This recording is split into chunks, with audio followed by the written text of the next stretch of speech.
Hello అండి, నమస్తే. నేను ఈరోజు ఏం చేస్తున్నా అంటే బనానా స్టెమ్స్ కట్ చేస్తున్నాను అరటి డొప్ప చేయడానికి. ఈరోజు మీకు ఒక ఇంట్రెస్టింగ్ కథ చెప్తా. చిన్నప్పుడు మా అమ్మమ్మ చెప్పింది. ఏంటంటే ఒకరోజు పిల్లలంతా జనరల్గా మనము వనభోజనాలకు వెళ్తాం కదా, అప్పుడు పిల్లలందరూ బాగా అల్లరి చేస్తుండే. అన్నం తినమంటే అస్సలు రాకుండే, అందరూ ఆట ఆడుతున్నారు. వనభోజనాలు అంటే తోటల్లో ఉంటుంది కదా, అంత ఇంట్రెస్టింగ్ ఉంటుంది కదా పిల్లలకి. చాలా ఆడుకుంటుంటారు, రమ్మంటే రారనమాట. కొంతమంది పిల్లలేమో వచ్చినా కానీ కింద వేసుకుంటూ తింటుంటారు, సరిగ్గా కూర్చోరు, ఆటల మీదే జాస ఉండడం వల్ల. అయితే మా అమ్మమ్మ చెప్పింది, మీరు మంచిగా కూర్చుంటే మీ అందరికీ ఒక మంచి స్టోరీ చెప్తా అని చెప్పుద్ది అనమాట. అది మీకు నచ్చుద్దో లేదో కానీ మాకు అప్పట్లో చాలా ఇంట్రెస్టింగ్ ఉన్నది. ఏంటంటే అనగనగా ఒక రాజు ఉంటాడు అనమాట. ఆ రాజు ఏంటంటే కార్తీక పౌర్ణమి ఆ రోజుల్లో, కార్తీక మాసంలో వనభోజనాలు చేయడం మంచిది అనేసి, అన్నదానం చేయడం మంచిది అనేసి అక్కడ ఆస్థాన విద్వాంసులు ఉంటారు కదండి, మంత్రులు, వాళ్ళు అంటారనమాట. అయితే సరేలే అనేసి ఆస్థాన మంత్రులు చెప్పేటప్పటికి వనభోజనాలు ఏర్పాటు చేస్తాడనమాట. రాజు ఊర్లో ప్రజలందరికీ వనభోజనాలు ఏర్పాటు చేసి అందరినీ చెప్తాడనమాట. మీ ఇష్టం ఉన్నట్టు తినండి, మీకు ఎంత కావాలో అంత తినండి అని చెప్తాడనమాట. చెప్పినాక రాజు చెప్పింది కదా అనేసి ఊర్లో ప్రజలందరూ వస్తారు. కానీ అక్కడ అందరూ మంచిగానే తింటారు, కానీ కొంతమంది మాత్రం అన్నాన్ని ఇష్టం ఉన్నట్టు పడేస్తుంటారు, తినరనమాట. అయితే ఒక అతను మాత్రం అంటాడు కదా, మీరు కొంచెమే వడ్డించండి. ఎందుకు అనంటే అన్నము అట్లా పడేయద్దు, కొంచెమే వడ్డించండి అని చెప్తాడనమాట. రాజుకి కొంచెం అహంకారం అనమాట. నువ్వెవరు చెప్పడానికి, నేనే చెప్పిన వాళ్ళకి ఇష్టం ఉన్నట్టు తినండి అనేసి నేనే చెప్పిన, కొంచెం వడ్డీయమని ఎందుకు చెప్తావు అని అంటే, నేను రైతు బిడ్డని, అన్నం విలువ నాకు చాలా తెలుసు. మా నాన్న ఎంతో కష్టపడి సాగు చేసి వ్యవసాయం చేసి సంపాదించి ఒక్క బస్తా రావడానికి ఎంతో కష్టాలు పడతాడు, ఎంతోమంది ఆకలి తీరుస్తాడు.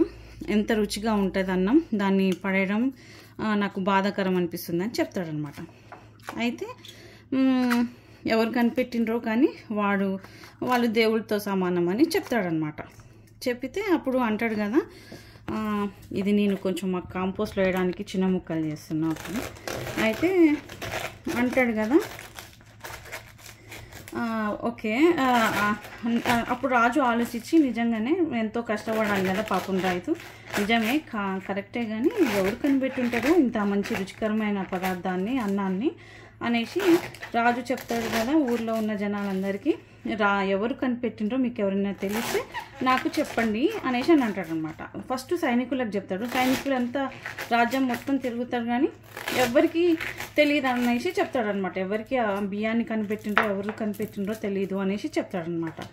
చెప్పితే సర్లే అనేసి రాజు ఏమంటాడు, సరే మనము చాటింపు చేద్దాము, ఎవరు కనిపెట్టినరో విషయం తెలిస్తే వాళ్ళకి చాలా మంచి బహుమతి ఇస్తాము అనేసి చెప్పమని చెప్తాడనమాట. అయితే అంతే, రాజుగారు చెప్పినట్టు చాటింపు వేపిస్తాడు.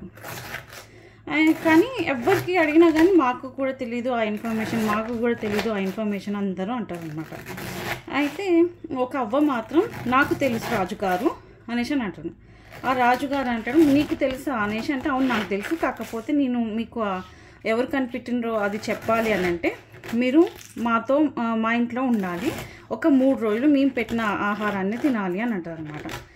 సరే అనేసి అంటాడు రాజు. ఎందుకు అంటే చాలా ఇంట్రెస్టింగ్గా ఉంటుంది రాజుకి ఇట్లాంటి విషయాలు తెలుసుకోవడం. సరే అనేసి పోతాడనమాట. అవ్వ ఫస్ట్ రోజు కొంచెం గంజి నీళ్ళు ఇస్తుంది అనమాట. గంజి నీళ్ళు ఇస్తే తాగి పండుకుంటాడు. నెక్స్ట్ డే ఓన్లీ వాటర్తోనే కట్టు నింపుద్ది, ఓన్లీ వాటర్ ఇస్తుంది, ఇంకేమి ఇయ్యదు. సరే అనేసి ఇంకా వాటర్ తాగుతాడు. నెక్స్ట్ డేనేమో అవ్వ బయటికి వెళ్తుంది, రాజుకేమో బాగా ఆకలిస్తూ ఉంటుంది. ఇంట్లో ఎవ్వరు ఉండరు. రాజు ఏం చేస్తాడు, పెరటి చెట్ల దగ్గరికి వెళ్ళి ఏదో ఒకట్లే అనేసి ఒక ఆకు తింటాడు. అది కాస్త పుల్లగా రుచిగా ఉంటుంది, అది ఏందా అనేసి, తర్వాత మనం తింటున్నామే ఇప్పుడు చింత చిగురు అట్లా అనేసి అది అనమాట. సో ఇంటికి వచ్చిందనమాట రాజు. అప్పటికి అది చింత చెట్టు అనేసి ఎవరికి కూడా తెలీదు, అవ్వకు కూడా తెలీదు. అయితే రాజుకి అప్పుడు అర్థమవుతుంది. ఓకే, అవ్వ వచ్చినాక అంటాడు కదా, నాకు ఎవరు కనిపెట్టినరో అన్నాన్ని బియ్యాన్ని నాకు తెలుసు అవ్వ అంటే. ఎవరు అంటే బాగా ఆకలి అయిన వాడు మాత్రమే కనిపెట్టిండు అని అంటే కరెక్ట్ అని చెప్తుంది అనమాట అవ్వ. ఇదండి స్టోరీ, మాకు మా అమ్మమ్మ చెప్పిన స్టోరీ.